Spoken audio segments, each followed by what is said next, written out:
नमस्कार दोस्तों। आज की कहानी है इंसान का सबसे बड़ा दुश्मन। एक राजा बहुत ही अहंकारी हुआ करता था, लेकिन साथ में ही ये राजा दान करने में भी काफ़ी विश्वास करता था और समय समय पर चीज़ों का दान किया करता था। एक दिन राजा ने सोचा कि कल मेरा जन्म दिवस है और इस बार मैं अपने जन्म दिवस पर किसी एक व्यक्ति की सारी इच्छाएं पूरी करूंगा।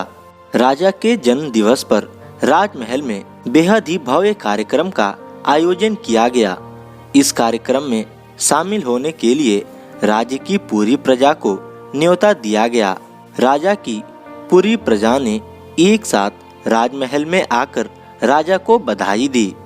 प्रजा के साथ एक साधु भी राजा को उनके जन्म दिवस की बधाई देने के लिए आया हुआ था। इस साधु से मिलकर राजा को काफी अच्छा लगा और राजा ने सोचा कि मैं क्यों ना इस साधु की ही इच्छा पूरी कर दूं। राजा ने साधु से कहा, मैंने अपने जन्म दिवस पर किसी एक व्यक्ति की सभी इच्छाएं पूरी करने का सोचा है और मैं ये अवसर आपको देता हूँ। आप मुझे बताइए कि आपको क्या चाहिए, मैं आपकी सभी इच्छाओं को तुरंत पूरा कर दूंगा। साधु ने राजा की बात सुनकर कहा, महाराज मुझे कुछ नहीं चाहिए, मैं आपसे मिल लिया यही मेरे लिए बहुत है।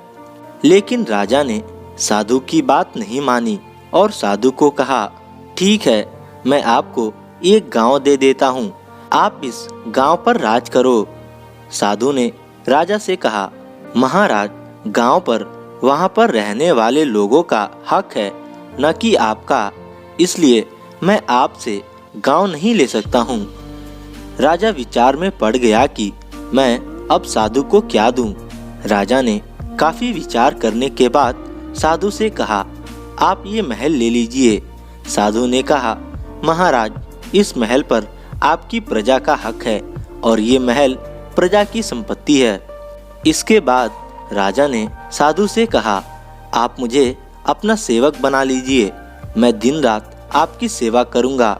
साधु ने राजा को अपना सेवक बनाने से भी मना कर दिया और राजा से कहा, महाराज आप पर आपकी पत्नी और बच्चों का अधिकार है और मैं उनसे ये अधिकार नहीं छीन सकता हूँ, इसलिए मैं आपको अपना सेवक नहीं बना सकता हूँ। अगर आप वाकई में मुझे कुछ देना चाहते हैं तो आप मुझे अपने अहंकार का दान कर दीजिए। अगर आप अपने अहंकार का दान कर देंगे तो आपका जीवन सुखों से भर जाएगा। अहंकार के कारण ही कई सारे राजाओं का, जैसे रावण, कंस और दुर्योधन का विनाश हुआ है और मैं नहीं चाहता कि आपका विनाश भी इन राजाओं की तरह ही हो। साधु की ये बात सुनकर राजा ने अपना अहंकार त्यागने का वादा साधु से किया और साधु के पैर छूकर उनसे आशीर्वाद लिया। इसके बाद राजा ने सदा के लिए अपना अहंकार त्याग दिया और राज्य की प्रजा की सेवा में लग गए।